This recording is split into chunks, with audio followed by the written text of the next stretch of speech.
Rahmati Allah, kalau kita punya masalah, kita coba bangun awareness, oh Allah pengen membersihkan dosa-dosa saya nih. Terus kita berdoa, ya Allah bantu saya, ya Allah tolonglah saya, istighfar. Saya kadang-kadang ngerasa nih, kalau ada dosa, ada kesalahan, ada kekeliruan yang saya lakukan misalnya gitu, kalau saya nggak kuat istighfarnya, bentar lagi akan diuji sama Allah. Ujinya macam-macam, alhamdulillahnya ujiannya masih ketahan. Pasti diuji sama Allah. Kalau istighfarnya nggak kuat, taubatnya tuh nggak kuat, langsung diuji sama Allah. Dan saya langsung sadar, oh benar berarti yang tadi ini lagi dihapus sama Allah nih. Perkencang lagi, perkuat lagi istighfar. Kenapa? Karena kalau istighfar kita kuat, berarti kan dosa kita dihapus dengan istighfar ya. Otomatis ujian kita durasinya berkurang. Makin kuat istighfar, makin berkurang. Kalau istighfarnya udah mantap, udah selesai, Allah cabut tuh ujian kita. Diganti dengan kebaikan. Jadi teman-teman, kita coba sadari, oh kalau Allah menguji saya, memang saya banyak dosa. Sebelum kita mencari kambing hitam, nyalah-nyalahin orang lain, sebelum kita marah kepada orang lain, kadang wajar kita marah kepada orang lain gara-gara ucapannya, komennya, teks dari dia, wajar. Tapi sebelum itu, marah dulu kepada diri kita atas dosa dan kesalahan kita yang baru saja kita lakukan. Atau yang dulu kita lakuin dan belum benar-benar kita tinggalkan. Kalau kita ngerasa banyak dosa di masa lalu sebelum kita taubat, hijrah, berarti mungkin itulah alasan kenapa sekarang kita diuji setelah hijrah. Kenapa agak-agak harus jungkir balik setelah kita hijrah. Kenapa harus sedikit berdarah-darah setelah kita hijrah. Anggap aja itu untuk mengkifarat, membersihkan dosa-dosa kita yang telah lalu. Supaya apa? Supaya kalau kita pulang kepada Allah, kita pulang dalam keadaan bersih. Dan itu pasti akan menjadi orang yang paling beruntung. Daripada nanti diberesin di akhirat, mending diberesin di dunia kan. Soalnya kalau diberesin di akhirat itu lebih berat. Akhirat itu perlakuannya beda dengan di dunia. Di dunia kalau kita salah akan dibalas oleh Allah. Kalau kita belum taubat, dibalas oleh Allah sama. Tapi di akhirat ukurannya beda. Sehingga heran ya, kalau ada orang yang merasa beruntung lolos dari hukuman dunia, dia pikir dia udah lolos dari hukuman Allah. Mending dia beresin deh di dunia daripada nanti di akhir berlarut-larut. Itu bahaya banget. Kalau buat saya pribadi dan saya yakin teman-teman juga kayak gitu, gak mau ada masalah di akhirat, mending masalah di dunia aja. Tapi masalah di dunia juga kita gak mau berlarut-larut, pengen cepat dimudahin sama Allah. Caranya istighfar, istighfar, istighfar. Tidaklah Allah memberikan kepada kita ujian kecuali salah satu alasannya pengen menghapuskan dosa. Idza kathurat dzunubul 'abdi walam yakun lahu min amalin liyukaffiraha fabtalahu Allahu bil hazan liyukaffiraha. Kalau seorang hamba banyak dosa dan dia enggak cukup amal untuk mengkifarat dosa-dosanya, Allah akan menguji dia dengan rasa sedih, dengan rasa kecewa, dengan rasa berat, sakit hati untuk mengkifarat dosa-dosanya. Itu yang kita bangun, sehingga kalau ada masalah sama orang lain, kita memperbaiki diri dulu. Bukan sibuk dengan kesalahan dia terus menerus yang gak mau kita maafin. Misalnya ada teman kita nih, jadi clash sama kita. Hal pertama yang kita bangun, astagfirullahaladzim saya banyak dosa nih. Tapi kan yang salah dia, ya tapi mungkin dia gak akan mengatakan kalimat itu, gak akan bersikap kayak gitu kalau kita gak punya dosa. Allah sengaja mengutus dia untuk menguji kita lewat kata-katanya, lewat perilakunya, karena kita punya dosa.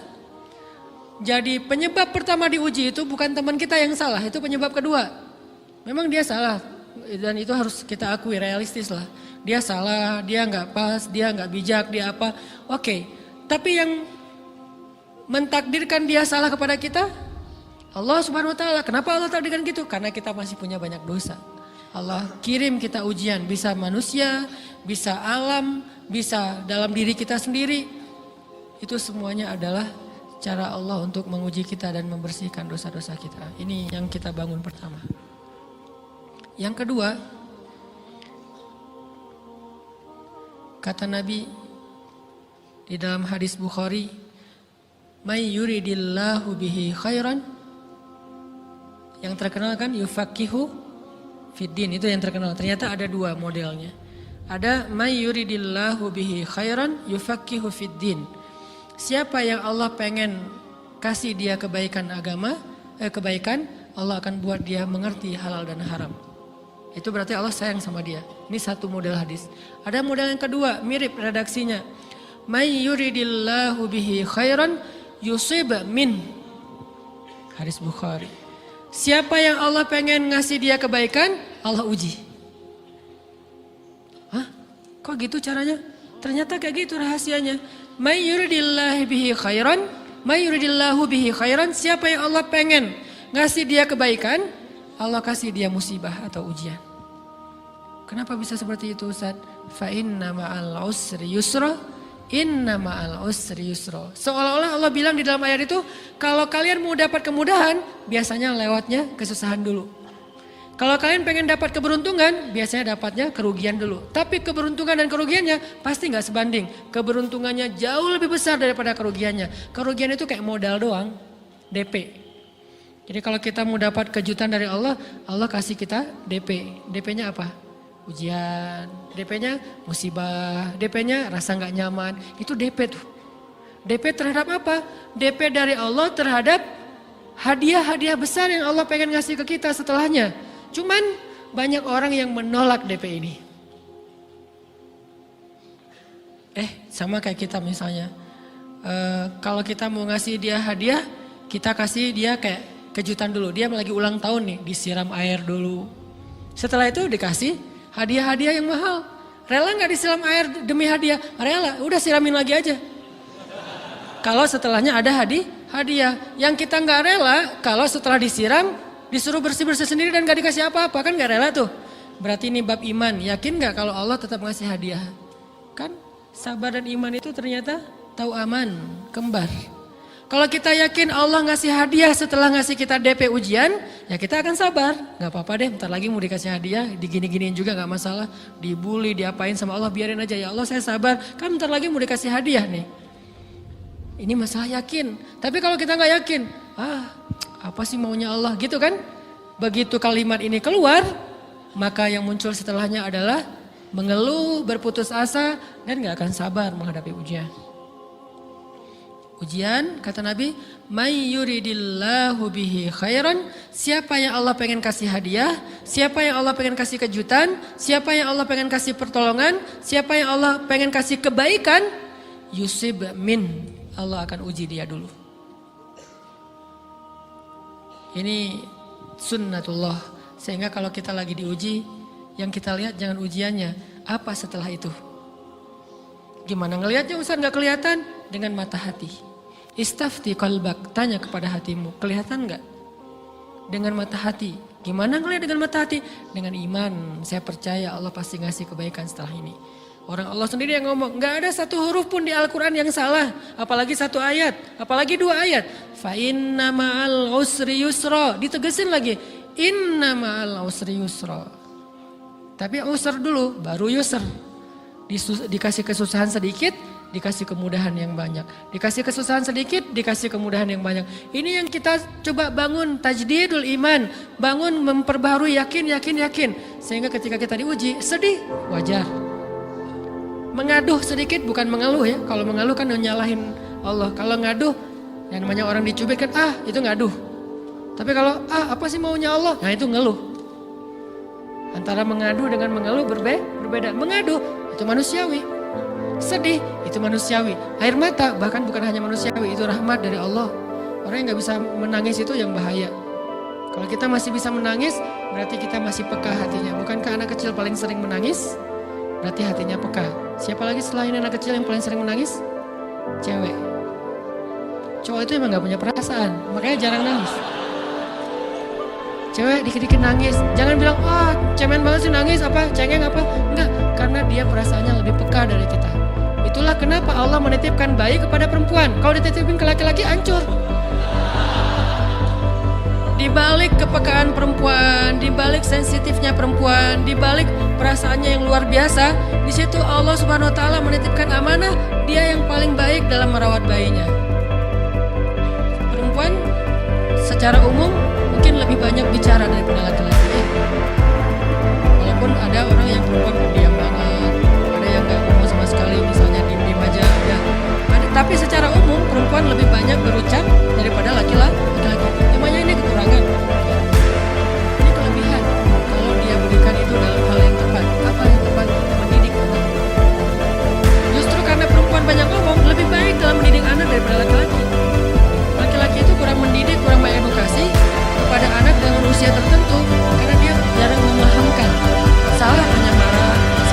ditegur. Kalau ibunya jelasin, nah gini sebelum tidur ibunya yang ceritain banyak cerita. Saya sendiri ngalamin. Sering mana seorang ayah sama ibu interaksi sama anak. Nangis, nangis aja. Dan itu tidak disebut mengeluh. Nangis itu kan orang selalu sabar. Makanya nangis dengan sabar itu kamu tetap sabar. Nangis jalan aja terus nangis. Nangisnya nggak cuma nangis doang, yang mata-matanya juga nangis, berderai-derai gitu, sampai air matanya mengenang gitu kan deh, boleh lah. Ditambah lagi dengan visual menangisnya, posting bahwa dia lagi tertusuk duri dengan postingan kaktus atau apalah, dia pengen share ke semua orang bahwa saya sedang sedih, sehingga nanti ketika ada orang yang menghibur dia dengan sedikit kata-kata yang sabar ya segala macam, wah makin berderai-derai. Itu belum jadi, kecuali dia keluarkan kata-kata mengeluh, baru dia disebut orang yang banyak mengeluh, berputus asa. Kalau mengaduh wajar, walaupun ada nabi udah diuji berat gak mau mengaduh, apalagi ngeluh. Zakaria digergaji mengadu aja enggak. Kenapa? Karena kata malaikat, kalau kamu mengaduh sedikit aja, maka Allah Subhanahu wa taala akan menghancurkan kaum ini. Dia kasihan kepada kaumnya, enggak mau mengaduh. Satu-satunya orang yang kita tidak boleh mengaduh hanya orang tua. Atau itu mengeluh kalau untuk orang tua. Kalau yang lain enggak disebut mengeluh. Kalau ke teman, malas enggak apa-apa. Jangan sering-sering tapi. Apaan sih? Ke teman boleh. Tapi ke orang tua, saja itu bukan lagi mengadu, itu sudah mengeluh. Khusus untuk orang tua. Kalau di antara manusia. Kalau kepada Allah dan Rasul, pastinya lebih dari itu. Ketika kita diam saja, tidak langsung beranjak sami'na wa ata'na labbaik ya rabbi wa sa'daik, enggak memenuhi panggilan Allah, itu sudah disebut bagian dari kufur ingkar. Tapi minimal kita mungkin masih mengaduh, kita masih menangis, kita masih lelah, kita masih merasa lemah, setidaknya kita tidak mengeluh. Kenapa? Kita percaya Allah kalau mau ngasih hadiah kepada hambanya, DP-nya itu ujian. Dan yakinlah hadiahnya minimal 10 kali lipat lebih baik daripada ujian itu. Minimal, karena gak ada amal soleh yang dibalas di bawah 10 kali lipat tuh gak ada. Amal soleh, amal ya bukan niat. Amal yang udah kita kerjakan minimal dibalas 10 kali lipat. Minimal, maksimalnya bighairi hisab, tanpa batas. Bighairi hisab, tanpa batas. Ada yang 700 kali lipat kayak sedekah. Tapi tetap aja ayat sedekah di akhirnya ujung-ujungnya apa? Bighairi hisab juga kan? Berarti sedekah itu minimal dibalas 700 kali lipat. Minimal. Kalau kita yakin. Selalu syaratnya kalau kita yakin. Dan saya ngebuktiin itu banget. Saya pernah ngalamin lagi jalan-jalan di sebuah kota yang ada becak kayuhnya, becak sepeda gitu ya. Jalan terus saya bilang, Pak berapa ongkosnya? 20.000. Udah naik aja 20.000. Karena kita keliling-keliling kota, ternyata saya jadi kasihan sama dia 20.000. Kasihan kan 20.000 dibayar keliling kota, walaupun pas mampir beberapa tempat mungkin dia dapat tips ya. Tapi saya nggak tega gitu, dia cerita tentang anaknya lagi sekolah, apa segala macam, makin bikin baper kan. Pas selesai, saya kasih dia 100.000. Dari 20.000 dikasih 100.000 karena kasihan. Dan saya yakin, nggak mungkin sedekah itu sia-sia. Kan Nabi bersumpah kan, demi zat yang jiwaku di dalam genggamannya, tidak berkurang harta karena sedekah. Demi Allah kata Nabi, nggak berkurang harta karena sedekah. Berkurang harta karena belanja? Ya. Berkurang harta karena pacaran? Banget. Modal banget kan? Apalagi buat cowok. Tapi berkurang harta karena sedekah? Gak mungkin kata Nabi. Demi Allah gak berkurang harta karena sedekah. Berkurang harta karena istri? Enggak. Karena memberi kepada istri itu pahalanya lebih gede daripada sedekah. Makanya ngemodalin pacaran setelah nikah itu tumbuh berkah. Modal pacaran sebelum nikah itu apes. Jadi kalau pengen modal nih, ngemodalin cewek, traktir, ngapa-ngapain, bayarin, jangan sebelum nikah. Sebelum nikah jadi orang pelit aja, nggak apa-apa. Tapi setelah nikah, jor-joran ngasih, apalagi yang, bayarin semuanya. Kenapa? Pahalanya lebih gede daripada sedekah. Bahkan lebih gede daripada infak fi sabilillah. Seorang suami memberi nafkah istri, itu pahalanya terkadang lebih besar daripada kita berinfak untuk fi sabilillah, untuk korban perang. Saya heran kalau ada orang sedekahnya rajin tapi ke istrinya kikir, aneh, berarti dia nggak ngerti konsep. Padahal memberi kepada istri itu sebenarnya nggak pernah sih. 100.000 deh, karena kan kecil, saya kasih 100.000. Ternyata begitu saya kasih 100.000, dia doa. Nah ini nih pentingnya sedekah ke orang yang membutuhkan tapi nggak minta-minta, dia tulus. Dia langsung doa, ya Allah Pak, mudah-mudahan rezekinya lancar, berkah, bertambah dan segala macam, bahagia keluarganya. Doa-doa ini semuanya dikabulkan dalam hitungan hari. Pertama, bertambah bahagia rumah tangganya, dapat kecupan dari istri. Dia nganggap suami saya cowok banget sih, nggak ya satu nih. Dua, demi Allah, selang 15 jam kalau nggak salah, karena waktu itu malam, besok paginya ada orang yang ngejar-ngejar saya pengen ngasih hadiah. Ustadz, saya pengen ketemu Ustadz. Maaf saya nggak bisa ketemu sekarang, lagi rush, lagi tight schedule gitu-gitulah, sok-sok gaya nggak jelas gitu ya. Terus Ustadz saya pengen banget ketemu, dia nggak ngomong pengen ketemu apa. Kalau dia bilang mau ngasih duit kan langsung saya prioritaskan kan ya. Berhubung dia nggak ngomong, ya udahlah, saya sosok jual mahal gitu. Tapi yang namanya rezeki kan gimana kita tolak, dia datang kan. Saya nolak. Pokoknya sebentar aja 5 menit nggak akan ganggu waktu Ustadz. Ya udah besok pagi ya pas breakfast gitu. Pakai gaya-gaya dikit breakfast. Pas breakfast, oh ya siap Ustadz. Jam berapa? Jam 8. Udah janjian jam 8. Mungkin orangnya nih dengar live streaming, Pak jazakumullah khair jaza. Makasih banyak, mudah-mudahan Allah tambahkan rezekinya. Terus beliau besok mau flight ke luar kota jam 8. Akhirnya ngubungin lagi malamnya, Pak Ustadz maaf gak bisa ketemu besok. Karena saya jam 8 itu jadwal terbang. Oh ya udah gak apa-apa, seneng dong saya gak jadi ketemu kan. Tahu gitu kan nyesel saya tuh, seneng. Besok pagi jam 6, Pak Ustadz alhamdulillah ternyata penerbangan saya di delay ke jam 11. Allah delay penerbangannya demi ngasih rezeki buat saya.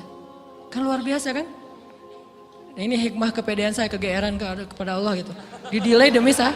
Kan kadang-kadang GR ya di depan Allah ya. Robbi akraman kan gitu ayatnya. Allah memuliakan saya dengan istighfar tetap.